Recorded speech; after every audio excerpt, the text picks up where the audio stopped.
Welcome to the class 24। स्वागत है आप सभी का इस शानदार से सेशन के अंदर। और आज यहाँ पे पढ़ने वाले हैं एएलपी का एक जो आपके एएलपी का एग्जाम नोटिफिकेशन जो आने वाला है, मैं उसके लिए आपको मेंटली प्रिपेयर करने लग रही हूँ। बहुत जल्द एएलपी का नोटिफिकेशन आने वाला है, बहुत जल्द, with in a month also. तो उसकी क्वालिफिकेशन क्या है, सारी चीजें अपन पहले वाली वीडियोज में डिस्कस कर चुके हैं। वैकेंसीज कितनी आ सकती हैं, अराउंड 40 to 65,000 के बीच में आ सकती हैं। उसके अलावा एएलपी के साथ साथ टेक्नीशियन का भी एग्जाम होता है ना। अब यहाँ पे आज का वीडियो जो है वो मेरा सिर्फ इस रेफरेंस के लिए है कि भाई अपने को चाहिए होता है मोटिवेशन। जिंदगी में अगर मोटिवेशन की कमी हो ना तो आदमी अच्छे से एनर्जी के साथ चीजें कर नहीं पाता। एएलपी का नोटिफिकेशन आने वाला है, ये अपने आप में बहुत ही मोटिवेटेड या एनर्जी के साथ भरी हुई चीज है। दूसरी चीज ये कि जब आप ये जॉब्स चाह रहे हो तो आप किसी एमेल्यूमेंट्स के लिए चाहते हो, आप सरकारी ही नौकरी क्यों चाहते हो, क्योंकि स्टेबिलिटी आती है, काफी सारी फैसिलिटीज जो है सरकारी नौकरी आपको प्रोवाइड करती है ना। तो यहीं पे हम एएलपी के बात करेंगे कि आज की वीडियो में मेनली आपकी मैं ये डिस्कस करने वाली हूँ कि आइडियली एएलपी में आपको सैलरी जो है वो कितना मिलता है ना। यहाँ पे हम बात कर लेते हैं 7 पे कमीशन के बाद हाल के है। अच्छा, एएलपी का जो कोर्स है वो आपके शुरू हो चुका है। एएलपी के कोर्स में एनरोलमेंट शुरू हो चुका है। यहाँ पे एनरोलमेंट आपका एएलपी का कोर्स का अपन ने स्टार्ट कर दिया है। मैं आपको यहाँ पे science special for RRB ALP and technician, अगर आप ये वाला कोर्स ज्वाइन कर लेते हैं तो सीबीटी 1 और सीबीटी 2 में जो भी साइंस आएगी वो आपको कंप्लीट करा दी जाएगी। और जीके वाला जो पोर्शन है वो भी साथ साथ में आपको यूट्यूब पे यानी कि इसी चैनल पे कराते जाऊंगी। बायोलॉजी, फिजिक्स, केमिस्ट्री सारे कंप्लीट करने के बाद एमसीक्यूज आपको मिलने के बाद प्रिंटेबल कंप्लीट नोट्स, और ये सारा पार्ट तो मैंने साइंस 1 में भी दिया था जो बैच 1 था। इस बैच में क्या अलग होगा ये मैं बता देती हूँ। सबसे पहली बात, फिजिक्स जो है ना वो आपकी डिटेल में होगी, जो पहले वाले बैच में नहीं हो पाई है। एनसीईआरटी एग्जाम्पलर, जिसने ग्रुप डी के बच्चों के होश उड़ा दिए थे ना, वहां पे हम इस चीज को फोकस करने वाले हैं। यहाँ पे मैं इस चीज को फोकस करूंगी। एनसीईआरटी एग्जाम्पलर जो है ना वो यहाँ पे हर एक चैप्टर के एक्सप्लेनेशन के साथ अपन करने वाले हैं। एनसीईआरटी के न्यूमेरिकल्स और डायग्राम पे फोकस करेंगे, और सबसे इंपॉर्टेंट चीज एनवायरमेंट साइंस, और साथ में साइंस एंड टेक्नोलॉजी जो आपके जीके वाले पोर्शन में भी मेंशन है, साइंस एंड टेक्नोलॉजी, वहां पे हम ये करने वाले हैं। 100 प्री टेस्ट भी साइंस के आपको अपडेट होंगे हर दिन। 499 का ये कोर्स सिर्फ पहले 5 दिन के लिए है, जब तक ये क्लासेस का फर्स्ट डे शुरू नहीं होता है।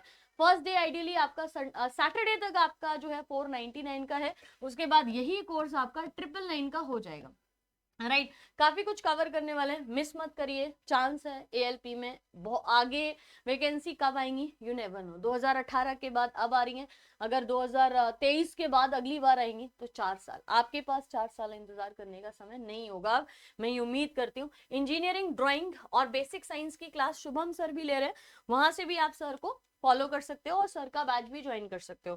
तो ये सारे स्पेशल फीचर हैं। शुरू हो जाएगी क्लास आपकी फ्राइडे इंट्रोडक्शन के बाद से। और उसके अलावा क्लास 24 एप्लीकेशन पे जाइए, स्टेप 2 में आपको प्रिपरेशन वाले पार्ट में जाइएगा। प्रिपरेशन में सबसे ऊपर science special for RRB ALP and technician का जो बैच है इसको ज्वाइन कर लीजिए। ये सारे उसके फीचर्स हैं, एक बार देख लीजिए, कहीं डाउट होगा तो आप मुझे पूछ सकते हो और बाय नाउ कर लीजिए। ठीक है, आरआरबी का रिक्रूटमेंट बहुत जल्दी आपका ऑनलाइन रजिस्ट्रेशन शुरू हो जाएगा। होपफुली जो है वो फरवरी के अंदर शुरू हो सकता है। वैकेंसीज जैसे मैंने आपको बताया 40 से 65,000 के बीच में वैकेंसीज हो सकती हैं, और फरवरी के आखिरी तक इसका नोटिफिकेशन आ जाएगा। तो नोटिफिकेशन 23 का फरवरी में आएगा, फरवरी 2023 में। लास्ट डेट टू अप्लाई नहीं जाइए, ये मैंने एक साइट से उठाया, जिस साइट को यूज करके लोग काफी ज्यादा बोल रहे हैं, पर मैं आपको बता दूं यहाँ पे नोटिफिकेशन आपका फरवरी या मार्च के अंदर आएगा। असिस्टेंट लोको पायलट के लिए या तो आपका 10th के साथ साथ कोई डिप्लोमा कोर्स यानी कि टेक्निकल कोर्स होना चाहिए, जैसे एसएसएलसी विद आईटीआई कोर्स होना चाहिए, आपका एक्ट अप्रेंटाइज डिप्लोमा डिग्री किसी रिकॉग्नाइज्ड यूनिवर्सिटी से होना चाहिए 10th के बाद। नहीं तो आपके पास 12th 10+2 में फिजिक्स और मैथ्स होनी चाहिए, जो कि टेक्नीशियन वाले पार्ट को यहाँ पे कंप्लीट करिए। दैट मीन्स अगर आपने 10th के बाद कोई टेक्निकल कोर्स किया है, आईटीआई का कोर्स या पॉलीटेक जैसे बच्चे करते हैं, या फिर 12th अगर आपने कंप्लीट किया तो फिजिक्स और मैथ्स जो है कंपल्सरीली होनी चाहिए इस फॉर्म को फिल करने के लिए। एज मैं आपको बता देती हूँ 18 से 28 पिछले वाले नोटिफिकेशन में थी, ठीक है, 18 से 28। अब एज जो है वो शायद बढ़ घट सकती है, उसको हम देख लेंगे, मतलब 18 से 30 ही होगी या 18 से 28 ही रहेगी, दो ही ऑप्शन है।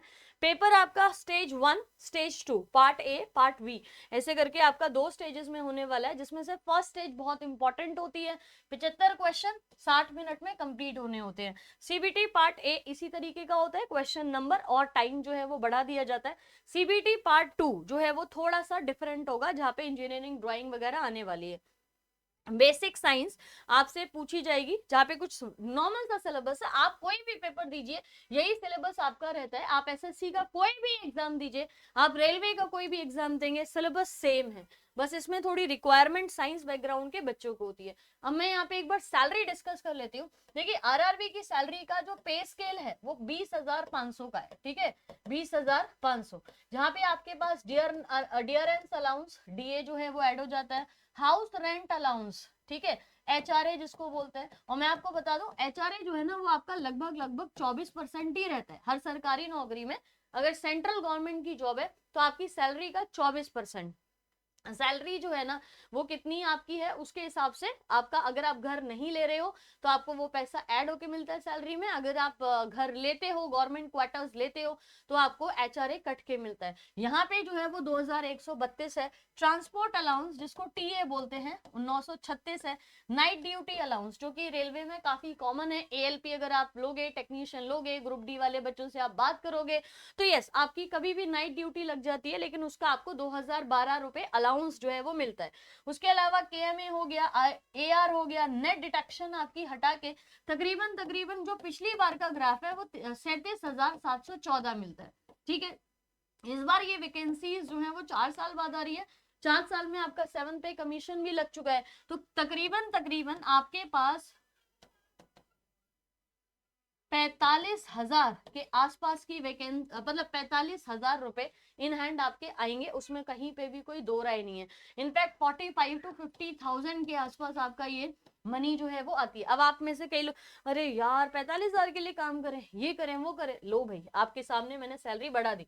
असिस्टेंट लोको पायलट की सैलरी 35,000, इसमें +5,000 हर जगह करते जाइए। लोको पायलट मेल लीजिए 60,000 से 78,000 सैलरी। लोको पायलट गुड्स 40,000 से 56,000। लोको पायलट पैसेंजर 50,000 से 66,000। शंटिंग लोको पायलट 28 से 38, और loco pilot high speed train के अगर आपको बनाया गया है तो 77,000 से 88,000, 77,000 से 88,000, लगभग ये सैलरी जो है वो आपकी लाख में जाएगी जब बाकी चीजें बढ़ेंगी। आपको पता है गवर्नमेंट के बहुत जल्दी नॉर्म्स आते हैं, टीएडीए बढ़ गया ऐसे करके आता है, टीएडीए बढ़ गया, आपने सुना होगा। टीएडीए भी हाल ही फिलहाल जो बढ़ा था वो 3% बढ़ा था, 33 से 36 जो है वो कर दिया गया था, या अभी 33 पे ही है ना। उसके अलावा आपके senior engineers, traffic apprentice, technician grade 2, technician grade 3, ये सारे आपके सैलरी के स्ट्रक्चर है। तो आप एग्जाम दीजिए, मेरिट में नंबर लेके आइए, आप 45,000 से 90,000 तक की सैलरी इसमें यहाँ पे उठा सकते हैं अलग अलग पॉइंट से।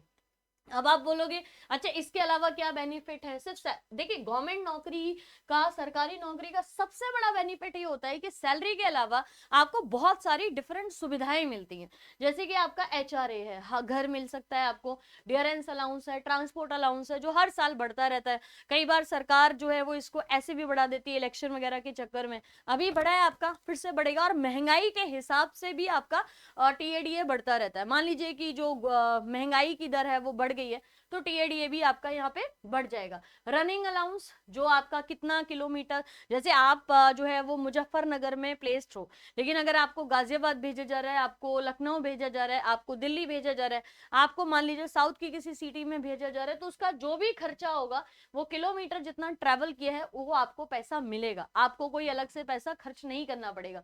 मेडिकल फैसिलिटीज रेलवे के पैनल में आप आ जाओगे, जिसको आप CGHS बोलते हो, है ना, काफी सारे बच्चों ने सुना भी होगा, central government health scheme, CGHS। तो आपका फ्री में इलाज होता है। आप अब तो पहले तो थोड़ा बहुत पैसा पहले देना भी पड़ता था, अब आपके पास हो गया है कैशलेस, यानी कि आपको सिर्फ जो है वो पेपर साइन करवाने हैं, अपनी बीमारी बतानी है और आपको फ्री में टोटल दवाइयां मिलेंगी और साथ में आपका जो भी कुछ मेजर इलाज होते हैं फ्री में, आपको जीरो पैसा भी नहीं खर्च करना, आपको पैसा खर्च ही नहीं करना।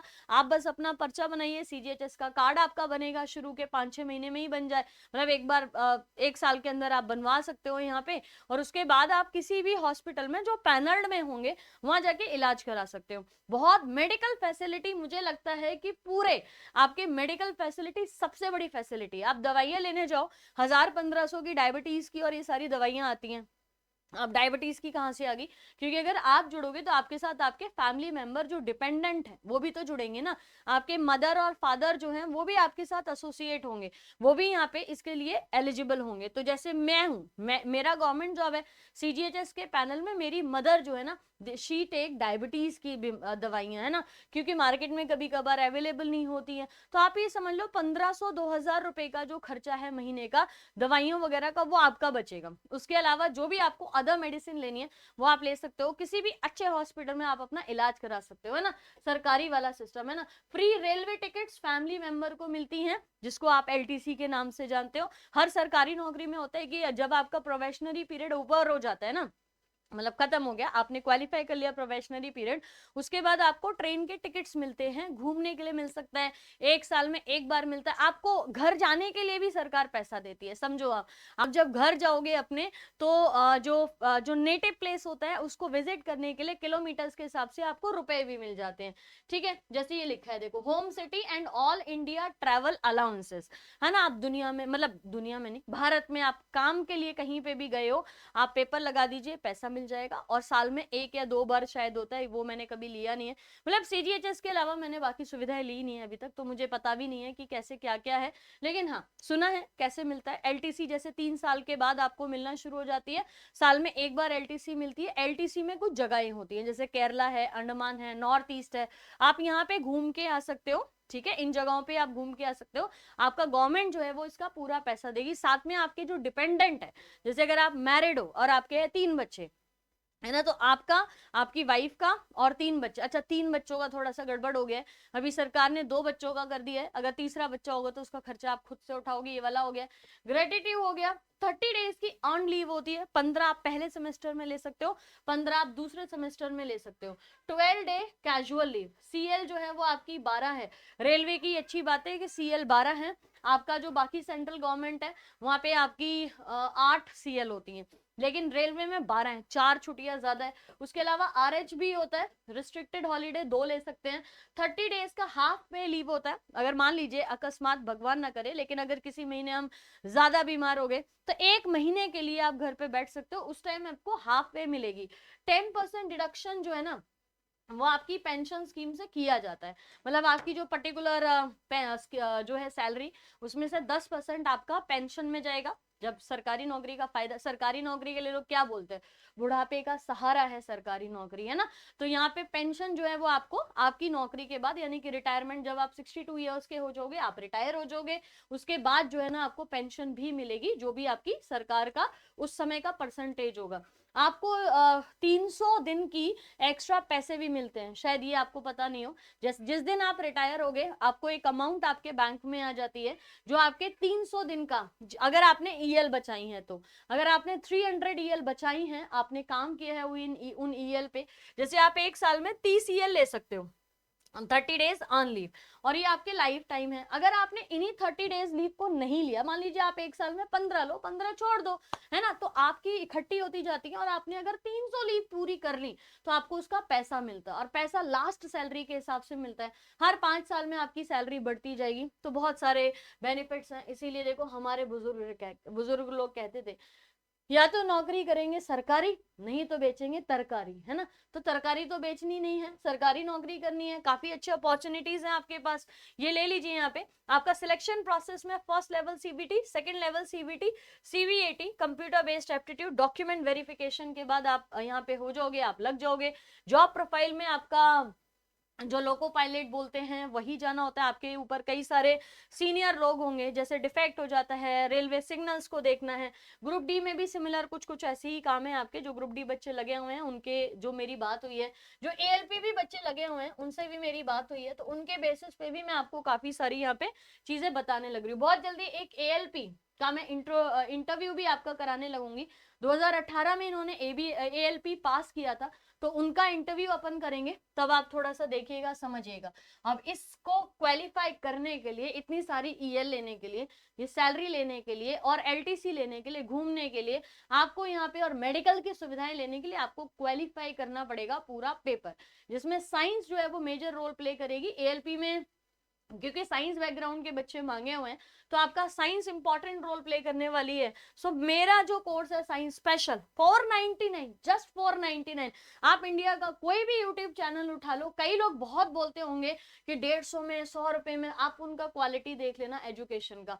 मैं आपको बता देती हूँ, आज इंडिया में अगर कोई अफोर्डेबल वर्ड यूज करता है तो उसका कोई मतलब नहीं होता। यहाँ पे अगर आपके लिए और ना बोल के चीजें बताई जाए, सिखाई जाए, पढ़ाई जाए तो मतलब करता है। चिल्ला चिल्ला के 150 में, 200 में, उसमें आपको 10 क्लासेस मिलेंगी और कोर्स खत्म हो गया भाई, काम हो गया, है ना। इस बोर्ड पे जो भी चीजें लिखी है ना, वो सब आपको कंप्लीट कराई जाएंगी। और अभी कुछ टाइम के लिए, क्योंकि मैं चाहती हूँ जितने भी बच्चे हैं वो साइंस पढ़ें, और साइंस का कोर्स कोई 1000, 2000, 4000 में खरीदने की जरूरत नहीं है, और ना 100, 150 में खरीदो, जहाँ पे 10 क्लासेस होके आपको खत्म कर दिया जाएगा, चीजें खत्म कर दी जाएगी, एक रेगुलरिटी मेंटेन होगी। एग्जाम के 15 दिन पहले सिलेबस कंप्लीट हो जाएगा, और नेक्स्ट 15 डेज प्रैक्टिस होगी भयंकर तरीके से। एएलपी की अगर ज्वाइन करना है, ये असिस्टेंट लोको पायलट ट्रेन के सामने बैठना है, सामने मतलब बाहर नहीं, अंदर ट्रेन में अंदर बैठना है, तो ये सारा आपको कंप्लीट करना पड़ेगा, चीजें कंप्लीट करनी पड़ेगी। बैच में स्पेशल क्या है, एनसीईआरटी एग्जाम्पलर, एनसीईआरटी के न्यूमेरिकल्स, डायग्राम, फिजिक्स डिटेल में, एनवायरमेंटल साइंस करने वाले, साइंस एंड टेक्नोलॉजी करने वाले। अगर एएलपी का एग्जाम देना है तो साइंस एंड टेक्नोलॉजी को अच्छे से समझना पड़ेगा कि कवच जो है वो क्या था। हाल ही फिलहाल कवच जो लॉन्च किया गया था वो क्या था। 100 फ्री टेस्ट जो है वो आपको इसमें मुहैया कराए जाएंगे, और बाद में हम टेस्ट सीरीज भी कर लेंगे। तो ये सारे आपके जो है वो स्पेशल फीचर्स हैं। साथ में आपकी बेसिक इंजीनियरिंग ड्राइंग की जो क्लास है वो भी चल रही है। क्लास 24 एप्लीकेशन पे जाइए, नीचे प्रिपरेशन दिखेगा, उस पर क्लिक करिए। पहली क्लास जो है वो साइंस स्पेशल की दिखेगी, ज्वाइन कर लीजिए। मैं आपको बता देती हूँ, आज है थर्सडे, फ्राइडे, सैटरडे, इन 3 दिन, और पिछले 2 दिन निकल चुके हैं। कोर्स 499 का। After Sunday course will be of 999, है ना, और वो लास्ट तक भी 999 रहेगा, उसमें फिर मैं चेंज नहीं करूंगी। इसीलिए जितना जल्दी हो सकता है ज्वाइन कर लीजिए। और उसके अलावा आप एएलपी के अलावा आप तैयारी करना चाहते हो, आप फिर से ग्रुप डी का वेट करो, आप फिर से आरपीएफ के एग्जाम का वेट करो, आप एसएससी का भी कोई एग्जाम दे रहे हो, साइंस छोड़ के तो आप जाओगे नहीं, साइंस तो आपको करनी ही पड़ेगी। और मैं आपको मेंटली पहले ही प्रिपेयर कर रही हूँ, और वो सारे बच्चे जो साइंस बैकग्राउंड के हैं वो यहाँ से क्लास देखो और एएलपी कंप्लीट करो, कोर्स कंप्लीट करो, ताकि एकदम नोटिफिकेशन जब आए और जब फॉर्म फिल कर रहे हो तो आधा कॉन्फिडेंस ऑलरेडी आपके पास हो।